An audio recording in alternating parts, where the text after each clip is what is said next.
கூட இருக்கிறவங்க தப்பாக டைரக்ஷன் பண்ணுறாங்க சார். விஜய் கூட இருக்கிறவங்க தப்பாக டைரக்ஷன் பண்ணுறாங்கன்றதானே முதல் டே ஒன்லேருந்து அந்த ஒரு குற்றச்சாட்டு தானே வச்சுருக்கீங்களோட.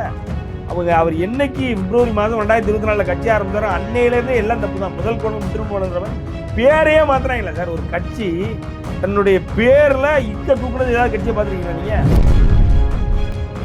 மக்களே விஜயை வெறுக்கக்கூடிய அளவுக்கு ஆகி இந்த இடத்துல உலகத்திலே யாரும் இல்லாத அளவுக்கு ஆறுதல் சொல்லுவதற்கு விழா நடத்தியவர் விஜய். ஆறுதல் அளிக்கிறதுக்கான விழா ஒரு ஹோட்டலில் ரூம் போட்டு ஆறுதல் கொடுத்தாரு. உலகத்தில் எங்கேயா நடந்ததுன்னு எனக்கு தெரியல. இப்போ நீங்கள் அரசியலுக்கு வந்துட்டீங்க, நீங்கள் ஒரு அறிக்கையை வெளியிட போகிறீங்க. அந்த அறிக்கையை சரிபார்க்க கூட உங்களுக்கு நேரம் இல்லாமல் பனையூரில் சும்மா படுத்து தானே சார் இருக்கீங்க. என்ன வேலை இருக்குது? நீங்கள் ஏதாவது கம்பெனி வச்சு நடத்திக்கிட்டீங்களா? அப்படி இல்லை இன்றைக்கி ஏதாவது சினிமாவில் நீங்கள் கம்ப்ளீட்டாக ஏதாவது ஷூட்டிங் போகிறீங்களா? எதுவுமே இல்லை. ஆனால் தாவேகாவுக்கு, அதாவது விஜய்க்கு அறிக்கை எழுதி கொடுக்குறதே எழுத்தாளர் ஜெயமோகன் அப்படின்னு ஒரு குற்றச்சாட்டு. ஒரு எழுத்தாளர் ஜெயமோகன் இவ்வளவு முட்டாலாம் கிடையாது சார். எனக்கு தெரிஞ்ச எழுத்தாளர் ஜெயமோகன் இவ்வளவு முட்டாள் கிடையாது. தாவேகா தொண்டர்களை நெறிப்படுத்துறதெல்லாம் தாண்டி முதல்ல விஜயை நெறிப்படுத்தணுங்கிற மாதிரி இருக்கு. சத்தியமா சார். தலைவனே ஏதோ ஒரு பறக்கிறாங்க சார். முளைச்சி பறக்கிறாங்க. அரசியலுக்கு வந்ததே வெற்றி நினைச்சிட்டு இருக்காங்க. இனிமே தானே இருக்கு, இன்னும் ஆரம்பமே இல்லைன்றத அவங்களுக்கு புரிய முடியாது. அது இவருக்கே புரியல. இவராக தானே தமிழக வெற்றி கழகமே தமிழ்நாடா இல்லை தமிழ்நாடே தமிழக வெற்றி கழகமானு எல்லாரும் பார்த்து என்னது. உங்களுக்கு விஜய் மீது கோவமா, விஜயோட தொண்டர்கள் மீது கோவம்? நான் மறுபடியும் சொல்றேன், விஜய் தொண்டர்களுக்கு அறிவு இல்லை. தற்குறிகள்ன்ற வார்த்தை இன்னைக்கு அந்த கட்சியினுடைய தொண்டர்களுக்கே அர்ப்பணிக்கப்பட்ட வார்த்தையாக தமிழ் வார்த்தையாக மாறிவிட்டது. ஸோ தற்குறிகள்ன்ற வார்த்தை இன்னைக்கு அவங்க ஏற்றெடுத்து கொண்டாங்க. நாங்கள் இருக்கும்போது ஏதாவது அணில் காக்கா அப்படி இப்படி சொல்லிக்கிட்டு இருந்தோம். அது ஏதோ ஒரு அனிமல்ஸ் பேர் சொல்லிக்கிட்டு இருந்தோம். இப்போ தற்குறி அப்படின்றதுக்கு இன்னைக்கு ஒரு எக்ஸாம்பிள் சொல்கிறேன். நல்ல அரசியல் பேசிக்கிட்டு இருக்கானுங்க. கேளுங்க, நல்ல அரசியல் பேசிக்கிட்டு இருக்கானுங்க. 9ஆம் தேதி ஜனநாயகன் வருது, 14ஆம் தேதி டான் பிக்சர்ஸினுடைய பராசக்தி வருது. என் தளபதி எழுத்து நீ வந்துருவியா, உன்னை நான் ஒன்று இல்லாமல் ஆக்குறேன் அப்படின்னு சிவகார்த்திகேயன் ஃபேன்ஸ் மேலே அடிச்சுட்டு இருக்காங்க. என்ன பண்ணிட்டு இருந்த நீ? இப்போ என்ன பண்ணிட்டு இருக்க? அதிமுகவுக்கு மரியாதை கொடுக்காத அளவுக்கு விஜய்க்குலாம் ஒன்றுமே கிடையாது, தகுதி கிடையாது, வக்கு கிடையாது. அதனால அதெல்லாம் நம்ம பெருசாகவே பேசக்கூடாது. அதிமுகவிட்ட கையை கட்டி கூழ கும்பிடு போட்ட ஒரே நடிகர்னா விஜய் தான் சார். ஏன் அப்படி சொல்றீங்க?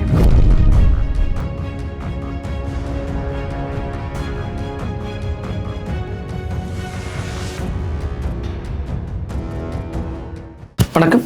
இன்றைய நமது சிறப்பு விருந்தினர் அரசியல் விமர்சகர் சத்யன் அவர்கள். வணக்கம் சார். வணக்கம். எஸ்ஐஆர் பற்றி சமீபத்தில் தாவேகா தலைவர் விஜய் பேசின வீடியோ பெரிய அளவில் வைரல் ஆனிச்சு, நீங்கள் கவனிச்சிருப்பீங்க. அதில் இருக்கக்கூடிய நிறை குறைகளை பற்றி நம்ம பேசலாம். இல்லை சார், அதாவது அந்த வீடியோவே ஒரு புரிதல் இல்லாத வீடியோ.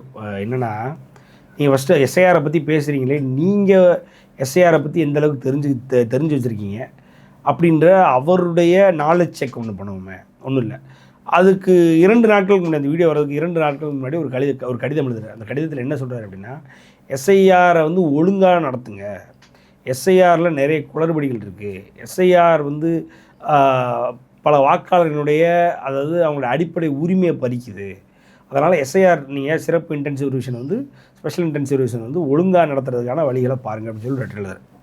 சரி, சூப்பராக இருக்குது லெட்டர்னா நியாயமானது தானே, ஓகே, அவருடைய கோரிக்கைகள் தவறு இல்லை அப்படின்னா, அந்த லெட்டர் தப்பான ஆளுக்கு எழுதி அனுப்புகிறார் சார்.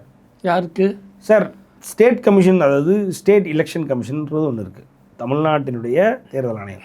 தமிழ்நாட்டினுடைய தேர்தல் ஆணையம் யாருன்னு பார்த்தோன்னா என்னென்னு பார்த்தீங்க அப்படின்னா, அவங்களுடைய வேலை என்னென்னு பார்த்தீங்க அப்படின்னா, இங்கே உள்ளாட்சி தேர்தல் நடத்துறது, உள்ளாட்சி அமைப்புகளுக்கான தேர்தல், இங்கே போலிங் பூத் எங்கெங்கன்றதை ஐடென்டிஃபை பண்ணுறது, எம்எல்ஏக்கள் நாமினேஷன் எல்லாம் கேதர் பண்ணுறது, நாமினேஷனை கேதர் பண்ணி அதை ஒர்க் அவுட் பண்ணி யார் எத்தனை நாமினிஸ் இருக்காங்க, எந்தெந்த தொகுதிகளுக்கு யார் அப்படின்ற அந்த ஒரு டிரெக்ஷன் கொடுக்கறது தமிழ்நாடு தேர்தல் ஆணையம். ரைட்டுங்களா? இது எங்கே இருக்குது அப்படின்னா, கோயம்பேடு பஸ் ஸ்டாண்டுக்கு ஆப்போசிட்டில் பார்த்தீங்கன்னா தமிழ்நாடு தேர்தல் ஆணையம் இருக்கும். அதனுடைய தேர்தல் ஆணையர் பார்த்திங்க அப்படின்னா ஜோதி நிர்மலா சாமின்னு ஒருத்தங்க இருக்காங்க. ரைட்டுங்களா? இவங்களுக்கு அனுப்புகிறார்.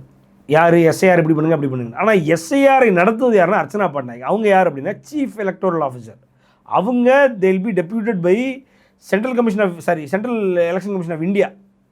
எலெக்ஷன் கமிஷன் ஆஃப் இந்தியாவுடைய நேரடி டெப்யூட்டேஷனில் வர்றவங்க அர்ச்சனா பட்நாயக். அவங்க தான் சீஃப் எலக்டோரல் ஆஃபீஸர். அவங்களுடைய மேற்பார்வையில் தான் எஸ்ஐஆர் நடக்குது. அவங்களுடைய மேற்பார்வையில் மாநில அரசாங்கத்தினுடைய வருவாய்த்துறையினுடைய பிஎல்ஓஸ்னால இஆர்ஓஸ்னால நடக்குது. இது கூட தெரியாமல் இவங்களுக்கு அனுப்ப வேண்டிய லெட்டர் அவங்களுக்கு அனுப்புறாரு. இப்போ விஜயே கூட இருக்கிறவங்க தப்பாக டைரக்ஷன் பண்ணுறாங்களோ? விஜய்க்கு தெரியணும்ல சார். விஜய் கூட இருக்கிறவங்க தப்பாக டைரக்ஷன் பண்ணுறாங்கன்றது தானே முதல் டே ஒன்லேருந்து அந்த ஒரு குற்றச்சாட்டு தானே வச்சுக்கிட்டு இருக்கவங்க கூட. அவர் என்னைக்கு பிப்ரவரி மாதம் 2024 கட்சி ஆரம்பிச்சாரோ அன்னையிலேருந்தே எல்லாம் தப்பு தான். முதல் கோணல் முற்றிலும் போனன்ற மாதிரி பேரையே மாத்துறாங்களா சார்? ஒரு கட்சி தன்னுடைய பேரில் தூக்குனது ஏதாவது கட்சியை பார்த்துருக்கீங்களா நீங்கள்? அதுலேருந்தே அந்த தவறு ஆரம்பிக்குதுல்ல. இந்த தவறு அதுலேருந்தே ஆரம்பித்து ஆட்டோமேட்டிக்காக எல்லாமே தவறாக வந்து அது கரூர் சம்பவத்தில் ஏறக்குறைய நீங்கள் மக்களே விஜயை வெறுக்கக்கூடிய அளவுக்கு ஆகி இந்த இடத்துல உலகத்திலே யாரும் இல்லாத அளவுக்கு ஆறுதல் சொல்லுவதற்கு விழா நடத்தியவர் விஜய். ஆறுதல் அடிக்கிறதுக்கான விழா, ஒரு ஹோட்டலில் ரூம் போட்டு ஆறுதல் கொடுத்தாரு. உலகத்தில் எங்கேயா நடந்ததுன்னு எனக்கு தெரியல. வைக்க கூட கடுமையான விமர்சனம் வச்சார். ஸோ அதனால் வந்து ஆரம்பத்திலேருந்தே கோணலாகத்தான் இருக்கிறது. அதில் இவர் சரி இப்போ நீங்கள் அரசியலுக்கு வந்துட்டீங்க, நீங்கள் ஒரு அறிக்கையை வெளியிட போகிறீங்க. அந்த அறிக்கையை சரிபார்க்க கூட உங்களுக்கு நேரம் இல்லாமல் பனையூரில் சும்மா படுத்து தானே சார் இருக்கீங்க. என்ன வேலை இருக்குது? நீங்கள் ஏதாவது கம்பெனி வச்சு நடத்திட்டீங்களா? அப்படி இல்லை இன்றைக்கி ஏதாவது சினிமாவில் நீங்கள் கமிட் ஆகி ஏதாவது ஷூட்டிங் போகிறீங்களா? எதுவுமே இல்லை. ஆனால் தாவேகாவுக்கு, அதாவது விஜய்க்கு அறிக்கை எழுதி கொடுக்குறதே எழுத்தாளர் ஜெயமோகன் அப்படின்னு ஒரு குற்றச்சாட்டு. ஒரு எழுத்தாளர் ஜெயமோகன் இவ்வளவு முட்டாலாம் கிடையாது சார். எனக்கு தெரிஞ்ச எழுத்தாளர் ஜெயமோகன் இவ்வளவு முட்டாள் கிடையாது. அப்படிதான் சொல்கிறாங்க, வெளியில் பேசிக்கிறாங்க, சமூக வலைதளங்களில் பண்ணுறாங்க. அஃப்கோர்ஸ் சார் இப்போ அன்னைக்கு பார்த்தீங்க அப்படின்னா காங்கிரஸினுடைய தலைவர் ஐயா ராகுல் காந்தி அவர்கள் வந்து விஜய்கிட்ட பேசினார் அப்படின்னு சொல்லி அது ஒரு பரப்பிட்டு இருந்தாங்க. அது உண்மையா? அது கேடி நிர்மல்குமார், காங்கிரஸும் தாவேகாவும் கூட்டணி பேச்சுவார்த்தை நடக்குதா? சிடி நிர்மல்குமார் என்ன சொல்றாரு அப்படின்னா அது பேசவே இல்லை அப்படின்னு யார் மறுக்கிறார்? வதந்தின்றார். அவருடைய கட்சியினுடைய ஒரு செயலாளர் என்ன சொல்றாரு அப்படின்னா அவரே மறுக்கிறார். அப்படின்னா நேற்று தந்தி பேப்பர்ல ஹெட்லைன்ஸே அதானே. அதுதான் சொல்கிறேன். நீங்கள் விஜய் சுற்றி நடக்கக்கூடிய விஜய் யாருமே எதிர்பார்த்து போகலை, விஜய் யாரையும் எதிர்பார்த்து போகலை.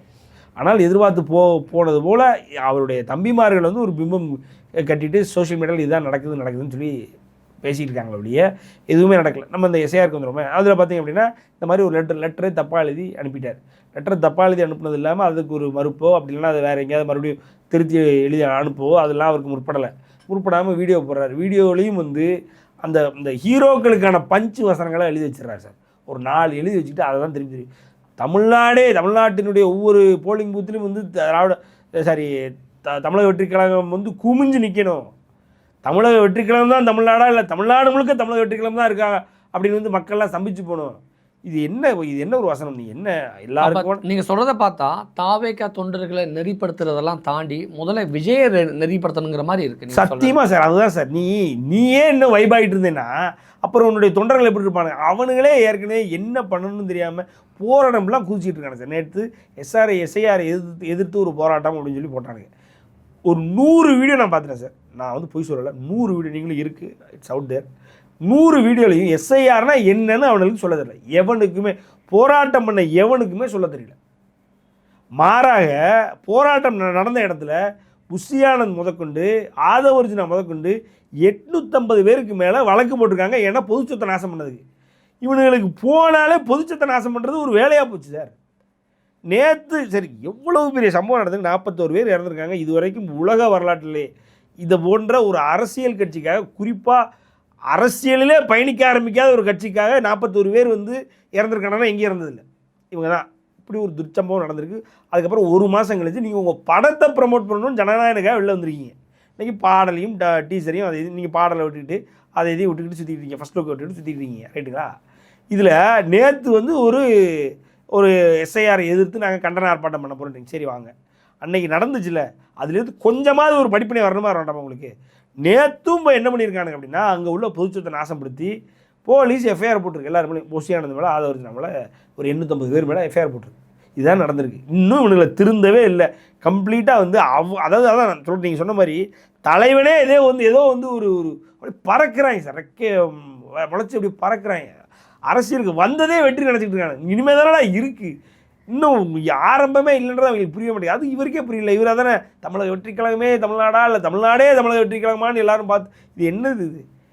உன்னுடைய உரிமை நீ வாக்கு செலுத்தணும். வாக்கு செலுத்துறது வந்து வாக்கு செலுத்துறதுக்கு தேவையானது என்ன? எஸ்ஐஆரில் உன் பேர் இருக்கணும், லிஸ்ட்டில் எலக்ட்ரல் லிஸ்ட்டில் உன் பேர் இருக்கணும்.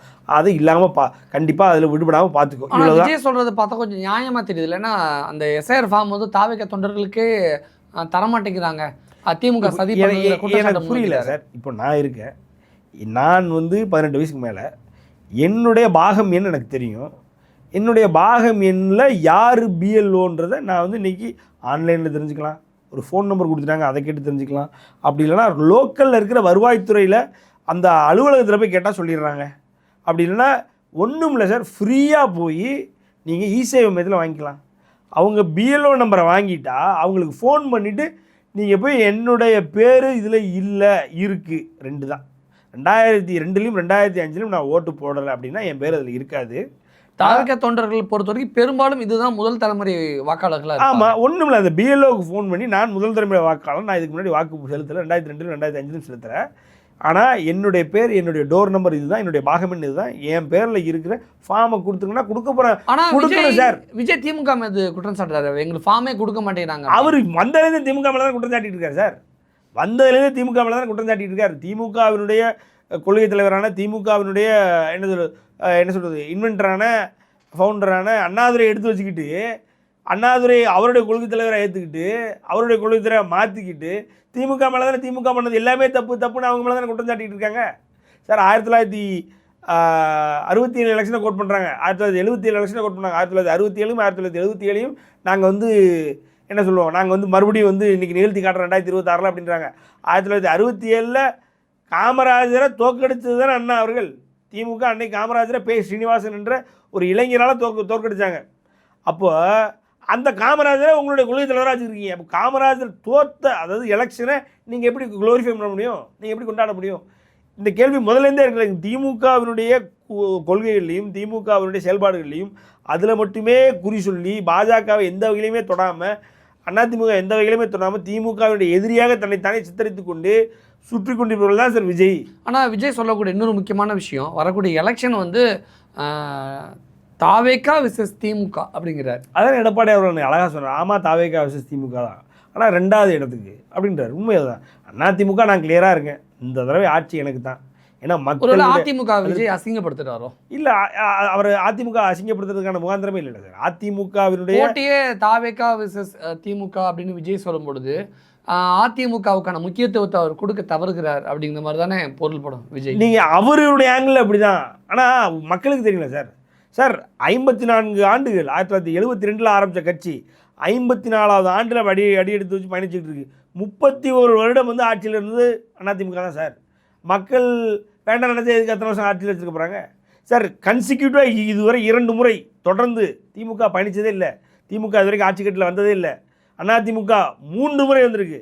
யார்? பொன்மனச்செம்மல் எம்ஜிஆர் அவர்கள் இருக்கும் பொழுது, அதே மாதிரி புரட்சித்தலைவி அம்மா அவர்கள் இருக்கும் பொழுது 2011 2021 கன்சிக்யூட்டிவாக 2 தடவை வந்திருக்கு. திமுக வந்ததே இல்லை. ஏன் வந்ததில்லை? ஏன்னா அதிமுக மக்கள் நம்புகிறாங்க. திமுக நம்பலை. அப்படிப்பட்ட அதிமுக இவர் யார் சார்? இவருக்கு என்ன பலம் இருக்குது?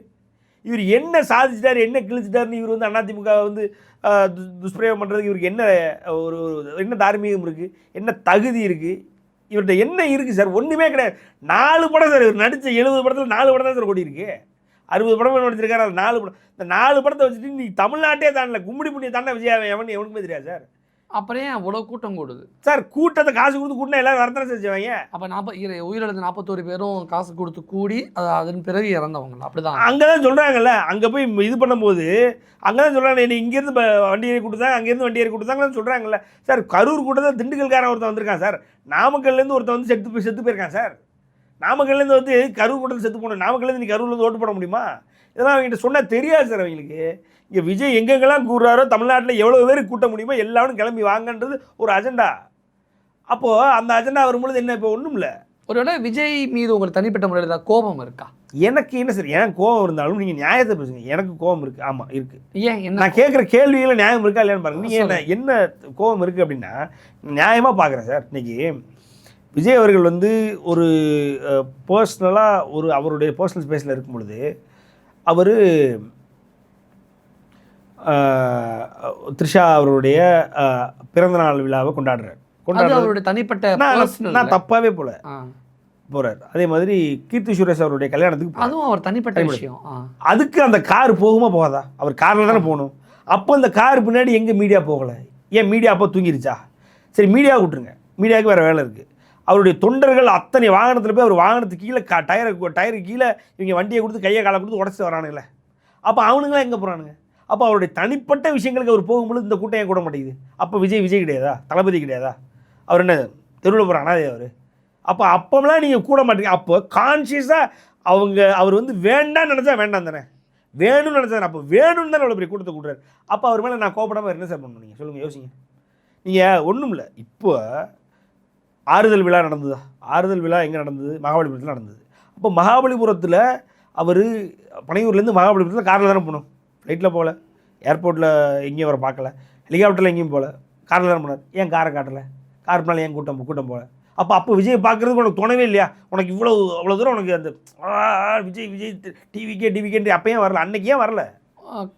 அதிகமான கட்டுப்பாடுகள் என்ன கட்டுப்பாடு? அதே மறுநாள் மற்ற நாள்லாம் வைக்கல. எதுக்கு போய் 41 பேர் சாவு விட்ட? அந்த கட்டுப்பாடு அன்னைக்கு ஏன் போடலை நீ? உங்களுக்கு விஜய் மீது கோவமா, விஜயோட தொண்டர்கள் மீது கோவம்? நான் மறுபடியும் சொல்கிறேன், விஜய் தொண்டர்களுக்கு அறிவு இல்லை. தற்குறிகள்ன்ற வார்த்தை இன்றைக்கி அந்த கட்சியினுடைய தொண்டர்களுக்கே அர்ப்பணிக்கப்பட்ட வார்த்தையாக தமிழ் வார்த்தையாக மாறிவிட்டது. ஸோ தற்குறிகள்ன்ற வார்த்தை இன்றைக்கி அவங்க ஏற்றெடுத்து கொண்டார்கள். நாங்கள் இருக்கும்போது ஏதாவது அணில் காக்கா அப்படி இப்படின்னு சொல்லிக்கிட்டு இருந்தோம். அது ஏதோ ஒரு அனிமல்ஸ் பேர் சொல்லிக்கிட்டு இருந்தோம். இப்போ தற்குறி அப்படின்றதுக்கு அன்றைக்கி ஒருத்தர் எக்ஸாம்பிள் சொல்கிறார். தற்குறிகள்லாம் அந்த காலத்தில் எழுத படிக்க தெரியாதவங்க தன்னைத்தானே பதிவேட்டுக்காக குறித்து கொள்வதற்காக தன்னைத்தானே இடது கையினால் மையிட்டு தற்குறி, அது தன்னைத்தானே குறித்து கொள்வது தற்குறி என்று அழைக்கப்பட்டது. எழுத படிக்க தெரியாதவங்க அப்படின்னு அர்த்தம். அது இன்றைக்கி விஜயனுடைய தொண்டர்களுக்கேன்னு ஆயிடுச்சு. அவங்களுக்கு போதிய அறிவு ஒவ்வொரு விஷயத்தில் இருந்ததுன்னா இன்றைக்கி நம்ம எதுவுமே கேட்க போகிறதில்ல. சரி, நல்ல அரசியல் பேசிகிட்டு இருக்கானுங்க. கேளுங்க, நல்ல அரசியல் பேசிகிட்டு இருக்கானுங்க. 9ஆம் தேதி ஜனநாயகன் வருது, 14ஆம் தேதி டான் பிக்சர்ஸினுடைய பராசக்தி வருது. என் தளபதி எதிர்த்து நீ வந்துடுவியா, உன்னை நான் உண்டு இல்லாமல் ஆக்குறேன் அப்படின்னு சிவகார்த்திகேயன் ஃபேன்ஸ் மேலே அடிச்சுட்டு இருக்காங்க. நீ என்ன பண்ணிட்டு இருந்த? நீ இப்போ என்ன பண்ணிட்டு இருக்க? டான் பிக்சர்ஸில் அவன் ஒரு ஃபர்ஸ்ட் சிங்கிள் ரிலீஸ் ஆகுது. அவன் என்ன போடுறான்? ஆர்கானிக் வியூஸ் 15 மில்லியன் வியூஸ் அப்படின்னு போடுறான். அப்போ என் தளபதியினுடைய பாட்டை இன்ஆர்கானிக்ன்றியா நீ? அதை நாங்கள் பாட்டு வச்சு பண்ணுறோன்றியான்னு 3 நாள் உட்காந்து சிவகார்த்திகேயன் ஃபேன்ஸ் கூட சண்டை போட்டுக்கிட்டு இருக்காங்க. முந்தின நாள் தான் என்ன பண்ணானுங்க அப்படின்னா, நாங்கள் எங்களுடைய தளபதி சிஎம்மாக்குவது தான் எங்களுடைய நோக்கம், தமிழ்நாட்டை மாற்றி அமைப்போம், தமிழ்நாட்டை சீரமைப்போம். இன்றைக்கி பார்த்தா சிவகார்த்திகேயன் ஃபேன்ஸ் கூட ஃபைட்டு. இவனுங்களுக்கு நீங்கள் மரியாதை கொடுக்கணும்னு என்னையே ஃபோர்ஸ் பண்ணுறீங்கன்ற. என்னையை போட்டு படாப்படுத்தாங்க சார். அவங்ககிட்ட அந்த கேள்வி கேட்டு அவங்கள ஒழுங்குபடுத்துங்கன்றேன். விஜயை முதல்ல நீங்கள் அழகாக சொன்னீங்க, அந்த பாயிண்ட்டுக்கு வாங்க. விஜயை நீங்கள் இங்கே ஒழுங்குபடுத்த வேண்டிய, விஜயை நெறிமுறைப்படுத்த வேண்டிய தேவை இங்கே தமிழக மக்களுக்கு இருக்குது. ஐயா, நீங்கள் எங்களை ஒழுங்கு பண்ண வேண்டாம், நீ முதல்ல ஒழுங்காயிரு அப்படின்னு அவர்கிட்ட சொல்லுங்கள். அது முதல்ல முக்கியம் சார். முதல்ல அவருடைய குடும்ப பின்னணியே தவறாக இருக்குது சார். குடும்ப பின்னணியில் அவர் குடும்ப வாழ்க்கையே சரியா இல்லை. அதை போய் பேசக்கூடாதும்பீங்க. நீங்கள் ஜேர்னலிஸ்டாக நீங்கள் பேசக்கூடாதும்பீங்க. நீ அதுலேயே உன்னால் ஒரு கண்ட்ரோல் இல்லை, அதுலேயே உன்னால் அதை நெறிமுறைப்படுத்த முடியல. நீங்கள் 8 கோடி தமிழர்கள் இருக்கிற இந்த தமிழ்நாட்டை நெறிமுறைப்படுத்தணும்னா நான் எப்படி நம்ப முடியும்? ஒரு கூட்டம் 10,000 பேர் கூடுற கூட்டத்துக்கு தேவையான போதுமான கழிவறை வசதி செய்து கொடுக்க முடியாது. நீ தமிழ்நாட்டில் உள்ள மொத்த மக்களுடைய பிரச்சனை நீ பார்த்துக்கணும்னா நான் எப்படி நம்ப முடியும்? நீ ஆசைப்படு தம்பி, ஆனால் நான் எதுக்கு அதை அனுபவிக்கணுன்றேன். எனக்கு என்ன ஆப்ஷனாக இல்லை. நீ இன்னைக்கு தாவே விட்டா இருந்தாலும் ட்ரம்ப்பும் நானுமா சார். அதனால நம்ம அதை ஏற்றுக்கிட்டு அவர் அப்படி சொல்கிறாரு, அதனால் இருக்கிறவங்க எல்லாத்தையும் கேவலப்படுத்திட்டாரு, நம்ம அதை ஒரு பெருசாக எடுத்து சொல்கிறீங்களா? நீங்கள் அதிமுகவிட்ட கையை கட்டி கூழ கும்பிட்டு போட்ட ஒரே நடிகர்னா விஜய் தான் சார். ஏன் அப்படி சொல்கிறீங்க? ஆமாம் சார், அவருடைய படம், அதாவது தலைவா படம் ஓடலன்னு ஜெயலலிதா அம்மா முன்னாடி கையை கட்டின்னு வீடியோ போட்டது இன்றைக்கி வரைக்கும் ட்ரெண்டிங் சார். அது என்றைக்குமே ட்ரெண்டிங்கில் இருக்கிற ஒரு வீடியோ. அதே மாதிரி மெர்சல் படத்தை எப்படியா இறக்கி கொடுங்கன்னு எடப்பாடி அவர்களுக்கு முன்னாடி கையை கட்டி நின்னார். அப்படிப்பட்ட இந்த ஆட்சியாளர், அதிமுகவுடைய ஆட்சியாளர் முன்னாடி கையை கட்டி நின்று தான் அவருடைய வரலாறு. இவரெல்லாம் அதிமுகவை பேசுகிற அளவுக்கு ஆயிடுச்சு. இன்றைக்கி அதிமுகவுக்கு மரியாதை கொடுக்காத அளவுக்கு விஜய்க்குலாம் ஒன்றுமே கிடையாது, தகுதி கிடையாது, வக்கு கிடையாது. அதனால் அதெல்லாம் நம்ம பெருசாகவே பேசக்கூடாது. ஆமாம், நிறைய விஷயங்கள் ஆதங்கப்பட்டு பேசியிருக்கீங்க. விஜய் ரசிகர்கள் அந்த தற்கூரி அந்த பட்டப்பெயரிலிருந்து மீண்டு வருவார்கள், தங்களை தானே நெறிப்படுத்திக் கொள்வார்கள் அப்படின்னு நம்ம நம்பலாம். நிறைய விஷயங்கள் ஷேர் பண்ணிக்கிட்டீங்க. அடுத்தடுத்து என்ன நடக்குங்கிறத பொறுத்து பார்க்கலாம். மிக்க நன்றி.